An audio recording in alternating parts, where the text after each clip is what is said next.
I'm Rosie. Hi, I'm Dee. Welcome to day 20 of Make Time for Your Mind. Yesterday, we looked at building resilience and practicing mindful wobbling, knowing you can wobble without toppling over, just like a Bobo doll. So what was the takeaway? Dee, do you remember? I do. It was thrive, not just survive, and basically be like Bobo. Yes, that's right. Well done if you at home remembered it as well. So first, let's have a think about what we're grateful for. Dee, what was your one thing this morning? The one thing I was grateful for was basically having clean water and having a glass of water in the morning. Rosie, what was yours? Mine was my meditation area that I've got. I'm very lucky that I've got a little space that I dedicate to my meditation. Now, if you didn't do it, take a moment now, pause the video, and just think about what you're grateful for. If you want to comment, feel free. Today, we'll be talking about fight, flight, and freeze. These three reactions can all be useful in different situations. So, what causes this reaction? Remember, it's that little part of the brain that we talked about in a few videos back, and it's called the amygdala. Do you remember what the amygdala is responsible for? Rosie, do you remember? Yeah, I do. It's responsible for recognizing emotions, particularly fear, and it decides on a quick reaction. Brilliant. Yeah, for example, think about what happened the last time that you surprised someone. How did they respond? Some people react by backing up or turning away, which we recognize as flight. Others move forward and might even look angry, and they've got the fight response. Others just stand there speechless and shocked, and we call this freeze. These are not voluntary responses. This is the amygdala at work. And although most people have one survival response that they use most often, we all have this freeze, flight, and fight response. However, the amygdala is old and is used to help our ancestors a lot from threats such as bears. And because of this, and because it is a super quick reaction, the amygdala can sometimes get confused. For example, it may mistake the feeling of anxiety you feel just before going on stage for the fear that you might have felt as a caveman faced with a saber-toothed tiger attack, and it may cause you to run away from the situation or feel angry about it, not knowing why. How can we stop this from happening? By responding, not reacting. Okay, so now imagine you're in a situation at school where you get into an argument on the playground. Dee and I are going to show you how this might go. So, Dee, you were offside. No, I definitely was not offside. Yes, you were. You were clearly offside. You got the ball over. He's going to tell you I was not offside. And do you know what? No, I don't really mean. Annoying No, I don't. right? No. So You are wrong. And actually, you're just like you were in class. You're always wrong. You're always wrong. Oh Even in the test that we just did in school, just a second ago, you got it wrong. You got all the answers wrong and you're basically dumb. Well, I didn't mean that, Rosie. I love you. Neither did I. That was a bit heated. So, Dee, how did you feel as we argued? I felt my heart quicken actually. Even though we were just acting just then, like I could still feel all the kind of emotional responses. Like I could feel myself getting really wound up, even the way that I was with the way I was gesturing to you. I could, it wasn't a nice feeling. Yeah, me too. I felt actually like I was less and less in control as we argued. And as it went on a bit, I almost forgot the reason we were arguing and just kind of became quite nasty towards you, sort of bringing up stuff that was nothing to do with the argument we were having, okay, which actually led to me not feeling great about myself either, which only made me say more mean things as I took that feeling out on you. So I think we could say that the situation snowballed like an avalanche. Absolutely. I mean, what we want to talk really about is how can we respond when we do get in situations like that, because it's a really, really, really hard thing to do. Rosie, have you had thought about what we could have done maybe differently? I think if we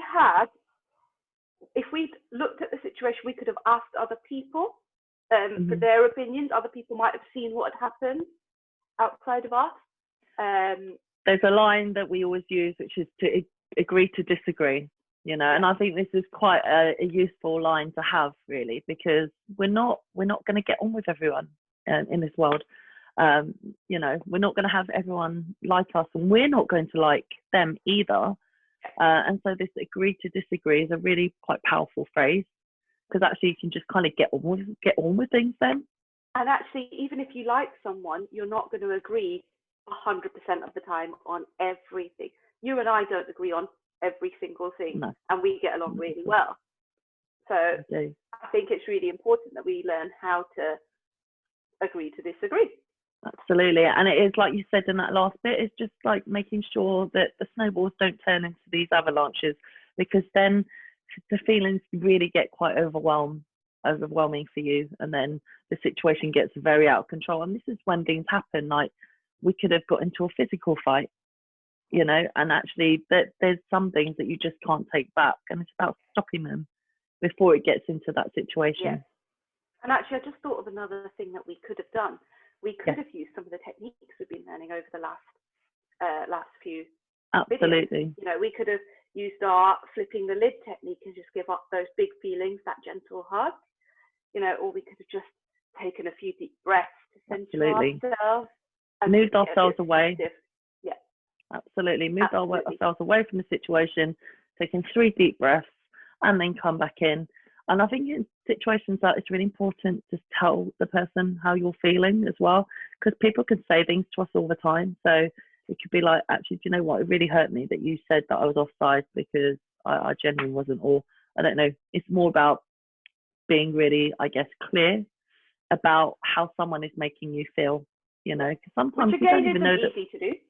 No, it isn't easy. It's taken us a very long time to learn to do that, and we still don't always do it. I was just about to say that.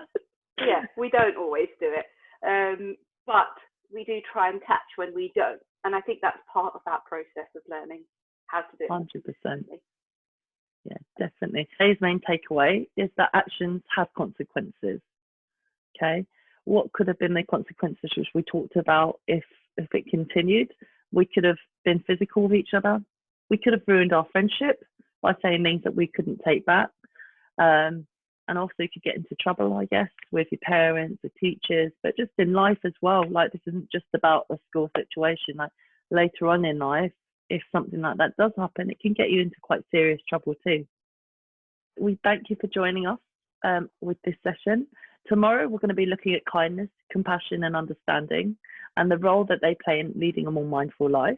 We hope you've enjoyed it. And as always, we end with our mindfulness story, which is pilot control of feeling. Okay. Prepare yourself by sitting comfortably with your back upright. Rest your hands gently in your lap. You can also do this lying down if you wish to. Let's take 3 breaths together. In through your nose and out through your mouth. In and out. In and out. Now, gently close your eyes and let my voice guide you. Let your breath come back for rhythm. Now imagine you're a pilot in your own private plane. What does your uniform look like? What does your plane look like? Think about how a pilot is. They're in control and they're able to steer planes wherever they want to go. This is like you. You can steer yourself and feelings wherever you are. All you have to do is fly your plane through the clear blue skies, and you can feel happy and joyful. Sometimes you may go through stormy and rainy weather where you may feel anxious, sad, or scared, but you can always steer through it and go towards the blue skies and fluffy white clouds and come back to your happy, joyful feelings. Fly your plane towards the clear blue skies and sunny weather. Let your breath come back to its natural rhythm. Notice how you feel. Notice where you can feel your breath. Gently come back to your breathing, back to hearing any sounds, back to the weight of your body where you're sitting or lying down. Gently notice the points of contact again. Your arms resting in your lap or by your side. Your feet resting on the floor or grounded as you sit. Now, when you're ready, gently open your eyes, breathe in deeply and out slowly, and notice how you feel. Repeat after me. I am in control. I am in control. Now, look at the next screen and choose the face which you think is closest to how you feel now.